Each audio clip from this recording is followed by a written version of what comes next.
Magandang gabi po sa inyong lahat. Ako po si Dick Gordon at kasama ko po ngayong gabi ang kinagagalang ng lahat na walang iba kundi si Jake Makasayat. Ngayon po, himanda na po kayo at ikakasa na po natin ang barilan ng opinyon dito sa Duelo.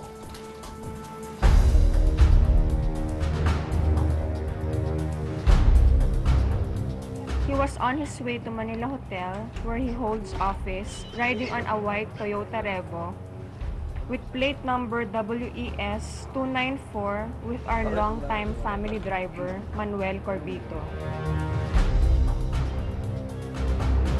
Daddy called up his staff to confirm an appointment that morning, saying he would be arriving in less than an hour. That was the last we heard from him.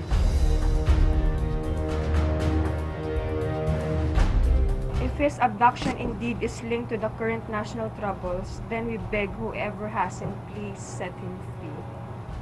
We call on PNP Director General Panfilo Lacson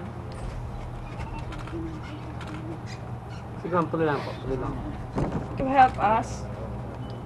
Whether political or not, this incident is not a gimmick.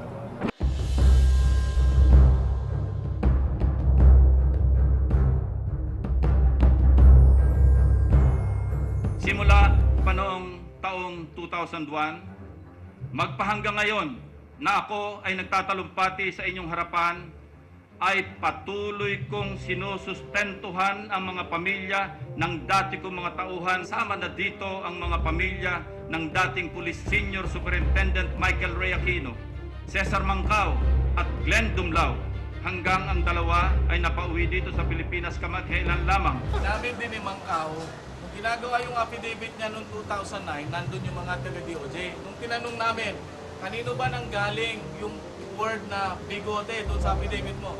Sa'yo ba galing o galing sa mga DOJ?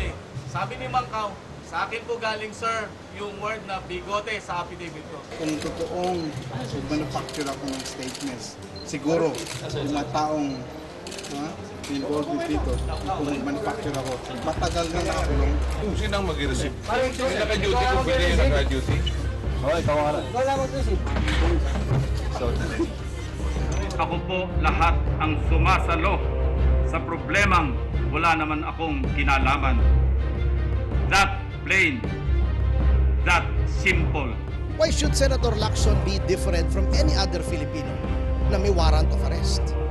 If by exposing people in high places and those in the corridors of power would mean creating bitter enemies or losing friends, thus making my life miserable, I am willing to pay that price.